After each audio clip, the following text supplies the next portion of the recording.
अनगर येथील अप्पर तहसील कार्यालय मंजूर झालेले रद्द झालं पाहिजे. अनगर येथे अप्पर तहसील कार्यालय मंजूर झालेले रद्द झालं पाहिजे. कामठी अथवा कुरुल येथे अप्पर तहसील कार्यालय मंजूर झालं पाहिजे.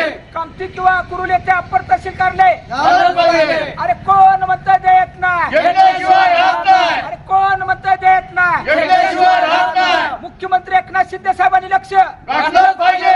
मुख्यमंत्री एकनाथ शिंदे साहेबांनी लक्ष घातलं पाहिजे. उपमुख्यमंत्री देवेंद्र फडणवीस साहेबांनी लक्ष घातलं पाहिजे. उपमुख्यमंत्री अजितदादा पवार साहेबांनी लक्ष घातलं पाहिजे. अरे कोण म्हणतं देत नाही घेतल्याशिवाय राहत नाही. हजारो नागरिकांवर झालेला अन्याय रद्द झालं पाहिजे. हजारो नागरिकांवर झालेला अन्याय रद्द झालं पाहिजे. मुख्यमंत्री एकनाथ शिंदे साहेबांनी दखल घेतली पाहिजे. अनगरला मंजूर केलेलं अप्पर तहसील कार्यालय रद्द झालं पाहिजे. कामठ्यात व कुरुल येथे तहसील कार्यालयाला मंजुरी मिळाली पाहिजे. महाराष्ट्र